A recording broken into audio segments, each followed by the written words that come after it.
Hello, alors dans cette vidéo, je me suis dit que comme je l'avais fait pour les dramas asiatiques, j'allais vous lister la liste des livres qui m'ont marqué en 2021. J'en ai relevé 8 et sur les cinquantaines que j'ai lues, je me suis dit que j'allais vous en parler de manière chronologique, j'allais vous lister, vous dire pourquoi est-ce qu'ils m'ont marqué, que ce soit de manière positive ou négative tout simplement. Bref, let's go. En mars, ce qui s'est passé, c'est que j'étais un peu étonnée par une protagoniste dans un livre. Il s'agissait de Tituba dans le bouquin Moi Tituba, sorcière noire de Salem de Maryse Condé. En fait, comment dire, c'est particulier. L'histoire est l'histoire de Tituba née libre qui, par amour pour un certain John Landian, va accepter de retourner en esclavage et suivre à Boston puis à Salem le pasteur Paris. Et c'est à Salem que vont se dérouler en fait les procès de sorcellerie, voilà, les classiques, enfin les très connus procès de sorcellerie de Salem. Donc voilà, du coup l'histoire est censée suivre Tituba pendant qu'elle est, enfin, du coup l'histoire suit Tituba sur son île natale, puis au départ aux Amériques et puis à Salem. Alors... C'était la première fois que je découvrais l'écriture de Maryse Condé, donc j'ai vraiment trouvé ça très beau, c'était très poétique, c'était rythmé, c'était dense. Et puis il y avait un petit soupçon de violence banalisée qui était peut-être caractéristique de l'époque, on était dans les années 50, 1950, donc oui, il y avait encore l'esclavage qui existait, donc les Noirs, on pouvait en faire ce qu'on voulait à l'époque, je suppose. Bref, il y a toute cette violence-là qui était un peu normale pour l'époque, qui se ressent dans la plume de Maryse Condé. Et j'ai vraiment adoré pouvoir suivre l'histoire de Tituba sur 300 pages. Je vous disais que c'était hyper dense parce qu'on voit beaucoup de pays, on se balade sur 2 continents, on voit plusieurs villes et malgré cela, en fait, ça reste assez succinct. C'est-à-dire qu'on n'est pas sur un bouquin de 500, 700 pages, les trucs que j'ai du mal à lire d'ailleurs. J'ai trouvé ça très très intéressant. Mais ce qui m'avait perturbé ou ce qui m'avait fait tiquer avec moi, Tituba, sorcière noire de Salem, c'était Tituba justement qui était un concentré de choix les plus what the fuck de la planète, quoi. C'est une fille qui va faire des choix très tendancieux, des choix très étranges en fait. Elle va faire des trucs étranges et l'histoire va avancer de manière très bizarre en fait. Je me dis c'est peut-être pour faire avancer l'histoire que le personnage est comme ça, mais honnêtement beaucoup de fois, j'avais envie de rentrer dans le bouquin et de la secouer, de la gifler parce qu'elle me gavait avec ses choix bizarres en fait. Des choix qui n'étaient pas normaux. Meuf, t'es née libre et tu retournes à l'esclavage à cause d'un mec? What the fuck? What the fuck? Meuf, on te dit de garder ta magie pour toi, mais tu l'exposes quand même alors que tu sais qu'il y a des gens qui sont mal intentionnés dans ton entourage.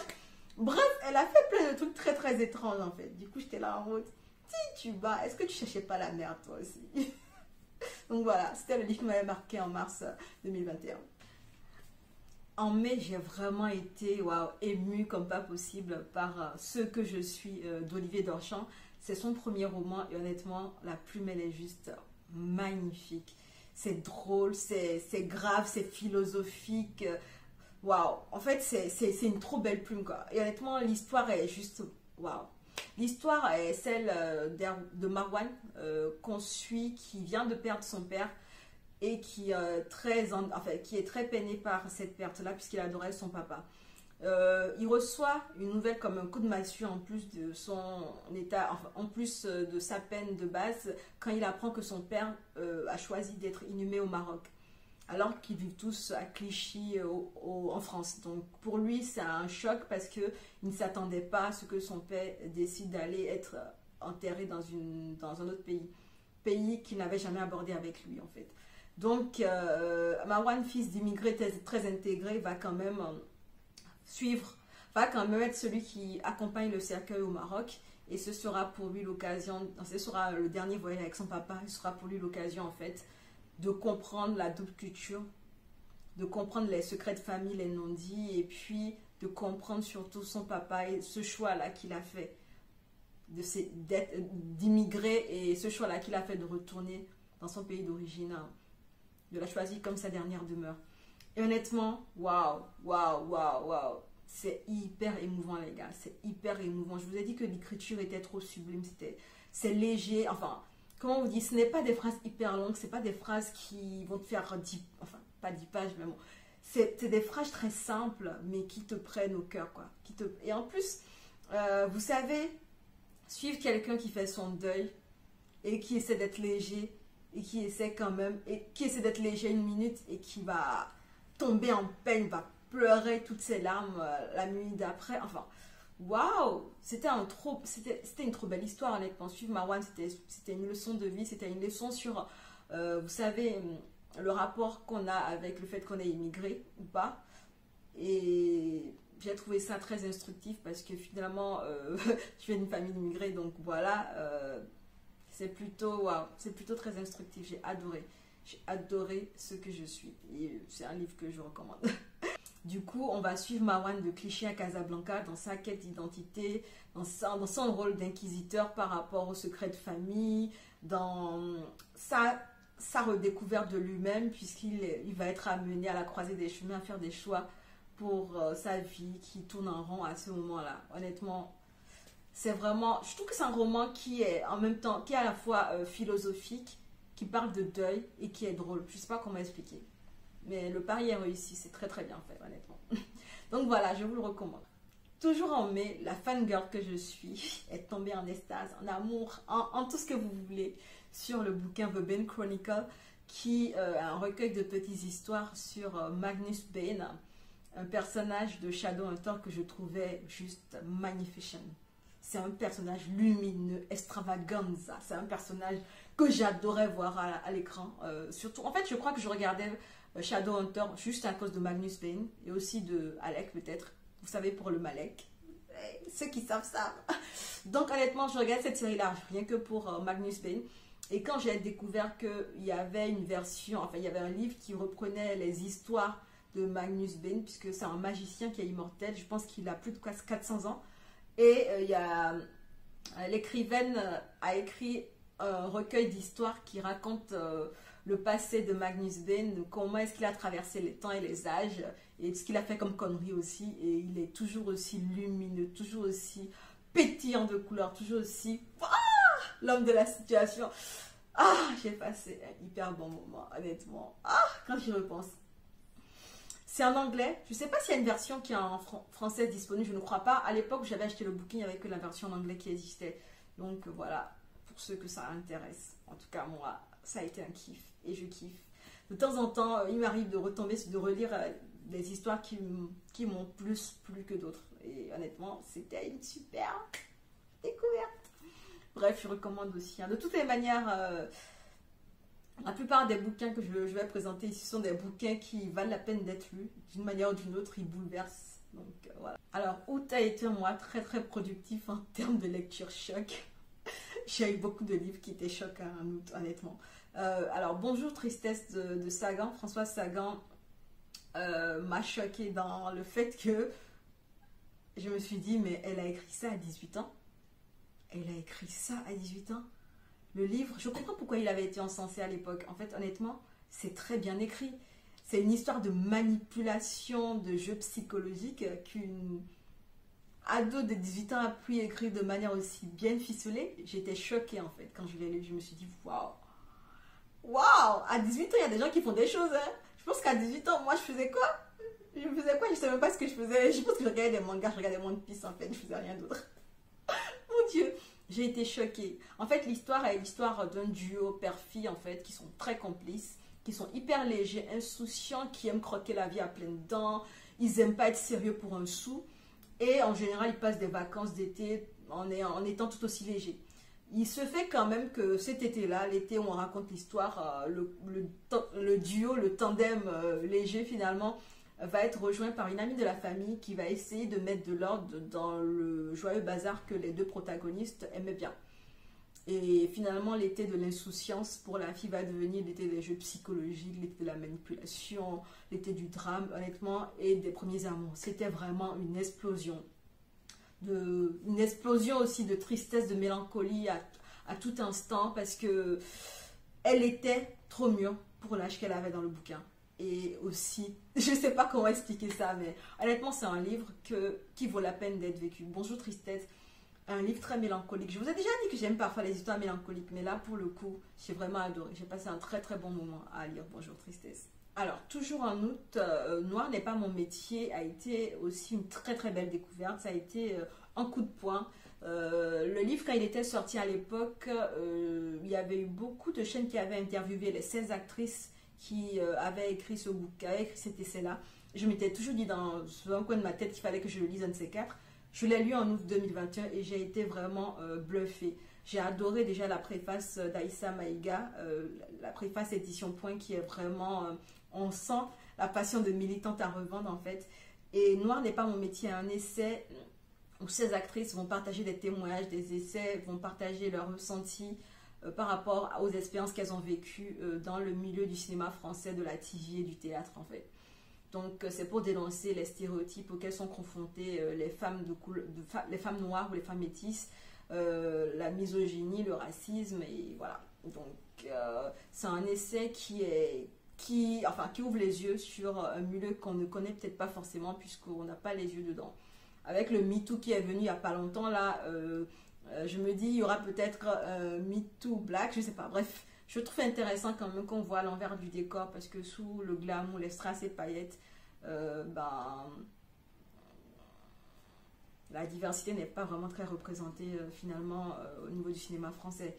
Et les quelques personnes qui sont représentées, en fait, les quelques actrices noires ou métisses qui sont représentées ont toujours des rôles ingrats. Donc c'est un livre pour dénoncer tous ces stéréotypes-là, toutes ces attentes-là qu'ont les productions par rapport à ces femmes-là. Et j'ai trouvé ça vraiment...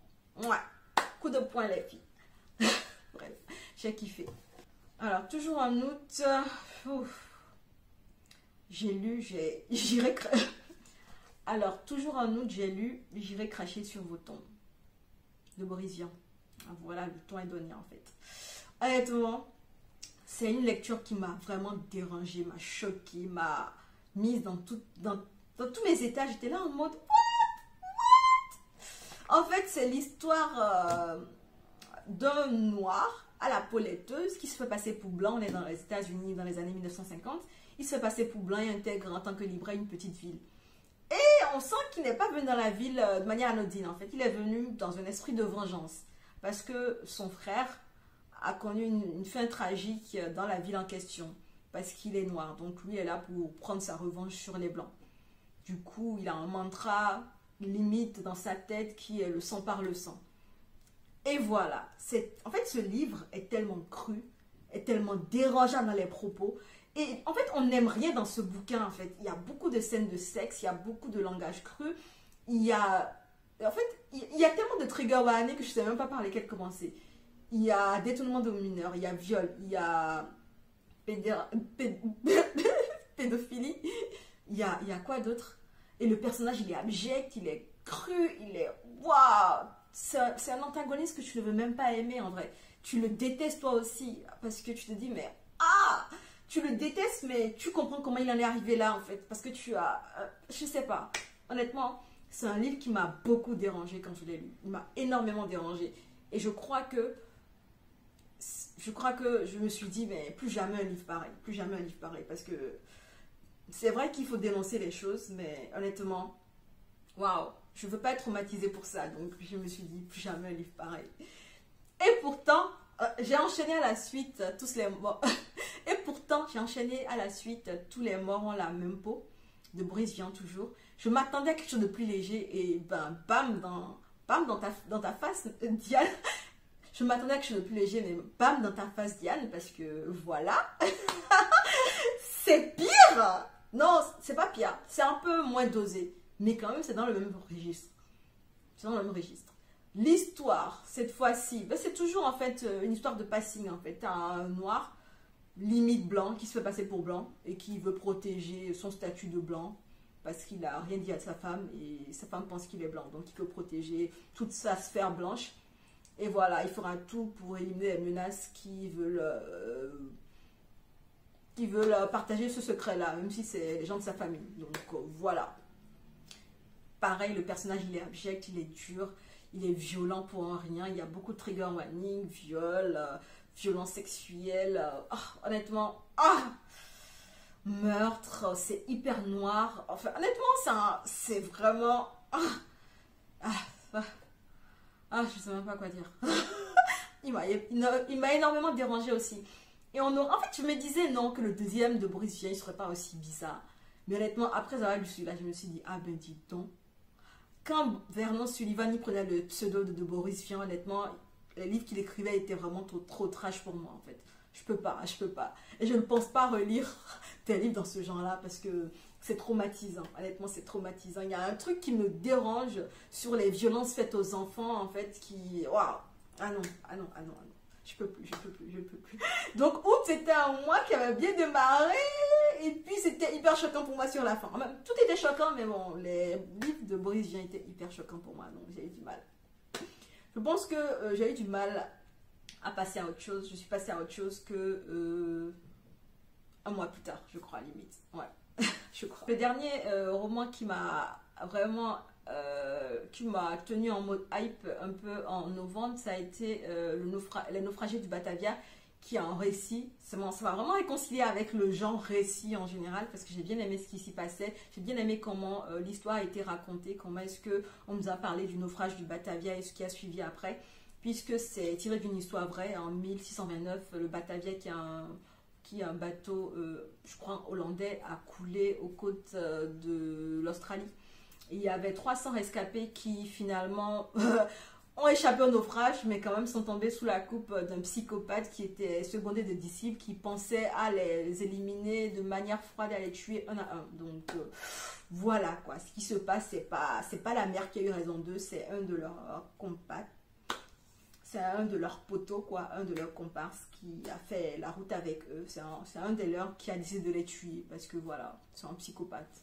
Et ça ne le dérangeait pas de tuer. Donc c'est vraiment une histoire vraie qui est digne d'un scénario hollywoodien, rebondissement, sauvetage dernière seconde, manipulation. Enfin, waouh, il se passe tellement de trucs que je te dis, mais est-ce que c'est une histoire vraie ou c'est vraiment un film hollywoodien? Honnêtement, j'étais scotché devant ce qui se passait. Vraiment, j'ai adoré ce bouquin. J'ai fini de vous parler des lectures qui m'ont marqué en 2021.